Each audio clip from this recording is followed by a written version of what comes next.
Morgan Dunbar. I'm the Director of Animal Allies of Western New York and also the President of the Canisius College Animal Allies Club.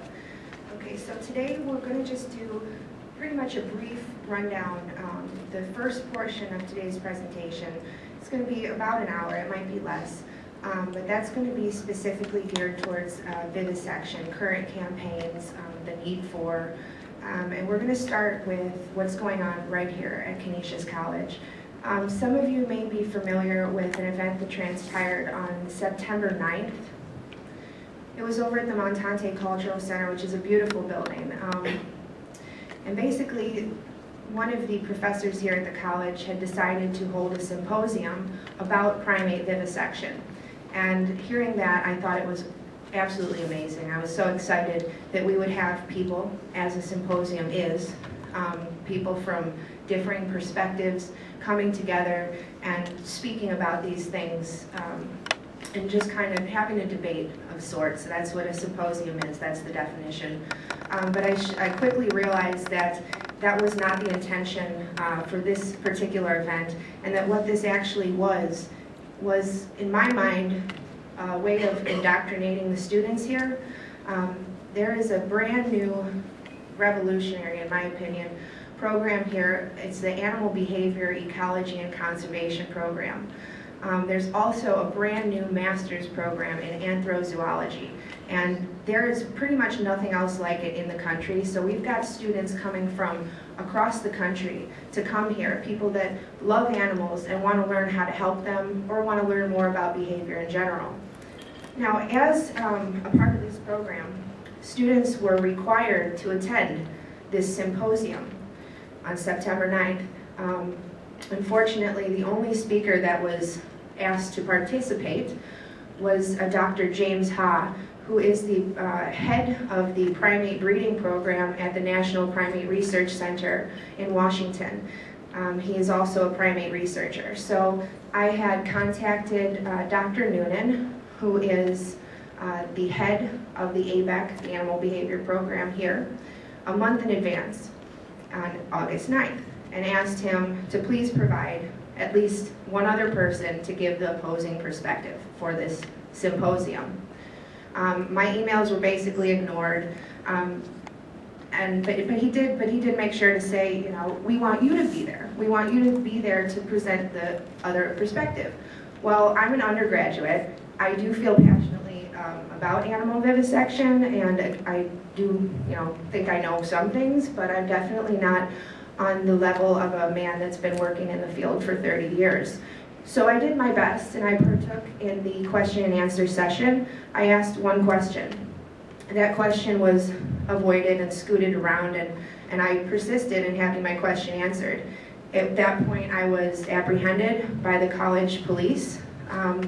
I was taken out of the room. I was slammed up against the wall, handcuffed, and arrested for criminal trespass. This is just a brief story just to give you an idea of the level that these people will go to in order to keep these secrets behind lock and key. They do not want the public to know what's going on in research laboratories. The things that we find out in drips here and there from whistleblowers and whatnot is absolutely every single time devastating and horrible. And so I just wanted to kind of have the first part of this presentation a bit about animal vivisection. Since I wasn't allowed to even have a question answered, we're just going to get right into it here. Okay, so what's going on here at Canisius College? A lot of people associate Canisius College with the prestige and respectable, persona that it has gotten over the years, and that's why I came here. I think it's a wonderful school, and the values at heart at Canisius College are very commendable. We have a Jesuit tradition here, which I don't know if everybody's familiar with, but the Jesuits are basically a sect of Catholicism that's champions social justice every step of the way. And so it's just very disturbing to find out that the animal behavior students here are basically being indoctrinated and desensitized to the pain and suffering of animals. They come in like I did, ready to learn about animals and wanting to hold tight to my passion for advocacy, and they leave somewhat hardened, and I would say desensitized. The specific research project that I'm speaking about is a part of the Social Organization of Mammals course here at the college. It is run by the director of the ABAC program, Dr. Noonan. And as a part of this Social Organization of Mammals course, there's a lab portion where students are required to observe rat behavior in the laboratory for 1 day, for 1 hour every day for 37 days.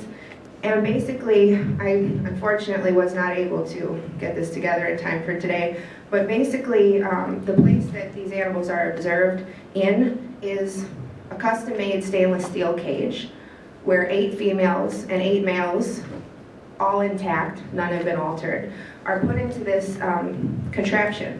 And it is quite large, to be honest. It would be a wonderful home for maybe 2 or 3. But we've got 16 rats in this cage, and basically they're confined, obviously. The students are told that if you interfere in any way whatsoever, that there will be disciplinary action taken against you. You will be removed from this class. But basically, I would say that this cage is about from here to here. And what happens is, in a normal animal behavior, normal animals, right? You have your alpha and you have your omega. Now the alpha is the dominant in rat society. This is a male. And there's the omega, who is the second up. Now, what happened here, which I was a part of this program myself, I was a student of the ABAC program, so I was in this for 37 days, and I witnessed this personally myself. The omega and the alpha rats would fight constantly biting each other. Pretty much it was the alpha male that was aggressive towards the omega constantly. Now in nature, the omega would flee from that situation. He would get out. He would say, okay, this isn't going to work for me. I want to be the man in charge. I'm out of here. Well, that wasn't an option for him. So for 37 days, I witnessed as this animal became more and more lethargic and despondent. Basically, wouldn't eat or drink. His hair became fluffed up, as is typical of animals in pain. I also have a 37-page report, which I won't read, but just this is all scientific data collection. This is not subjective. Everything I wrote down here was objective observations. All the other students kind of focused on taking data on this community, this rat community. You know, how often did they drink water? Which other rats did they like to hang out with? I focused specifically on the pain and suffering and the unscientific nature of this project. So basically, you know, it got to the point where obviously they're mating. The females became quite pregnant, quite large. They could no longer escape into the holes that were created for them to get away from the males so that they didn't have to deal with constant male attention. Now their bodies were too big. So you had them running frantically while they're pregnant, on the verge of giving birth. So basically he decided, Dr. Noonan decided to section them off. But one of the females, he decided that he wouldn't section her off. He waited for her babies to be born and he killed them all because he wanted to show the students what it would be like as soon as the babies are done away with, the female goes back into estrus. So she is now the only female in this contraption with 8 other males, and she had nowhere to go. Now she's fully in estrus as well, so she was being pursued constantly. And basically I watched her, what I would definitely not hesitate to call rape, for I would say a period of at least 3 days, to the point where her back end was bleeding, her feces were soft, there was a mixture of blood and feces where she was housed, and all this was just allowed to happen. And then the babies came. So when the babies came, everything was normal for a while until they started to disappear. And we didn't realize